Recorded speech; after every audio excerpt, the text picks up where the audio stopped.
Hello and welcome to Let's Talk Sport on YouTube and Facebook. And today, myself, Jamie Davies and Joe Stanley, Liverpool fan, him, not me, and Man U.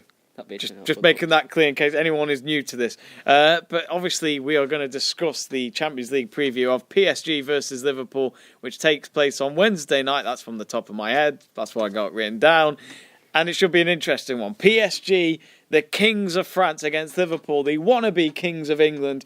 They might be at the end of the season, Joe. I'm not going to say they've got a better chance than my team at the moment. But this is a fixture which I'm looking forward to, Joe, because Liverpool proved that they can beat them at Anfield, 3-2. Only just, it was a Firmino late goal.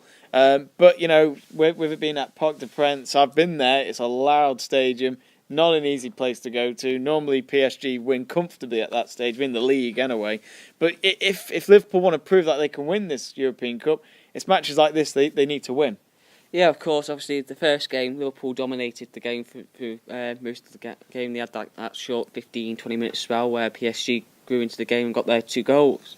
Well, they got the goal in the first half, got the Mbappe goal later on. But I think it's important in these games. If Liverpool, can I just stress this, first of all, Liverpool win this game on Wednesday, then they're through. And that's important. Getting a result, whether it be a draw or win. If it's a draw, it's in Liverpool's hands for the last game. If they win, they're through into the last 16. So it's important. Obviously, going to PSG away, if we get a result there, it can show to the rest of Europe. You can send a message and say to them, look, this team's not to be messed about with.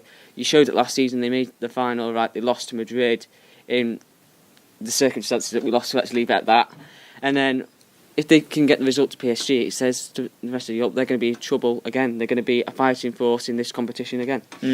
And obviously with PSG, Kylian Mbappe, Neymar, just 2 of the names to watch out for. But there was problems, weren't there, last week in the internationals where Neymar picked up an injury. Now, we don't know if he can do this match or not. We'll find out on Wednesday when they announce the lineups. I think he's supposed to be fit. He's supposed to be fit. So obviously that's Mbappe. I'm for Mbappe as well. So that's a little problem for Liverpool, but that's when the likes of Van Dijk come in.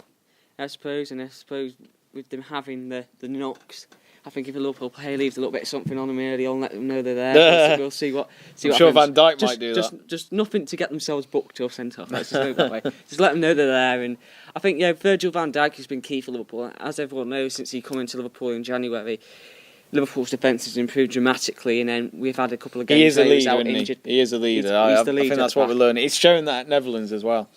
We had a couple of games last season when he was out injured, and our defence struggled again, and it shows that, and the fact that it shows how much he's respected in the dressing room and loved. When Liverpool had obviously got Henderson as captain, Milner as vice captain, they did a vote in the dressing room who's going to be 3rd choice or 4th choice if those 2 can play. Van Dijk topped the poll, and then Gini Wijnaldum came in as 4th choice. Not to be confused with Ronaldo. So that was a shock, surprise in one aspect with Gini Wijnaldum, but Van Dijk was no surprise. There's calls in the fan base for him to be given the captaincy full time, but Klopp said he trusts Henderson. I respect Klopp's decision either way. But he's Henderson shit, but. But I keep telling you, it's Henderson, not Henderson. Where'd you get that name from? Less said the better on the Jordan Henderson thing, with especially how he divides opinion amongst football fans worldwide. But I think with Virgil van Dijk, it shows the quality he has, where he can come in the team, he can improve the defence straight away, the height and the strength at the back 4. Liverpool have nailed down their back 4 pretty much now. We can have 1 or 2 changes in the right back position between Alexander-Arnold and Gomez, and their defence is pretty much sorted.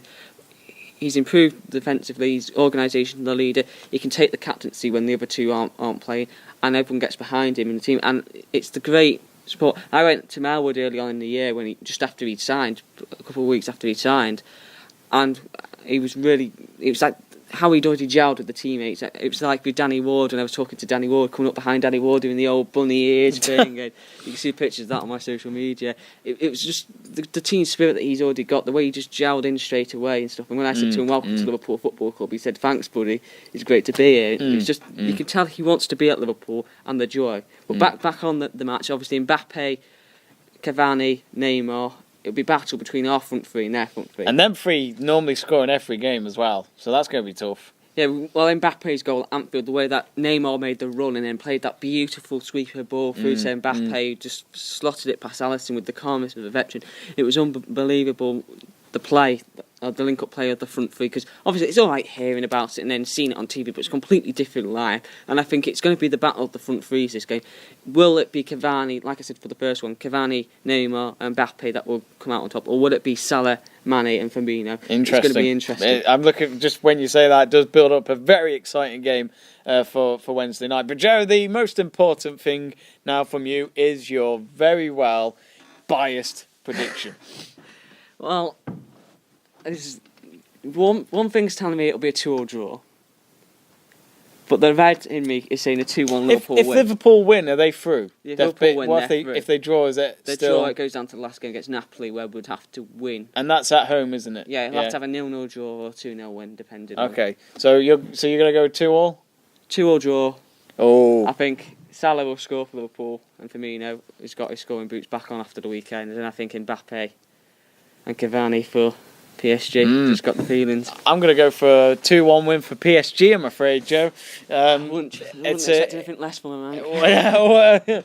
Well, I must admit, I think it'll be a good match. I think it could be one of those where it should really be a draw. But I feel like PSG will do what Liverpool did in the other game, which is getting that late win, and PSG might do the same. But who knows? It's going to be an interesting game. More importantly, what do you think at home? Remember to comment below under our video, and to remember to subscribe to Let's Talk Sport for more of our videos. Thank you for watching.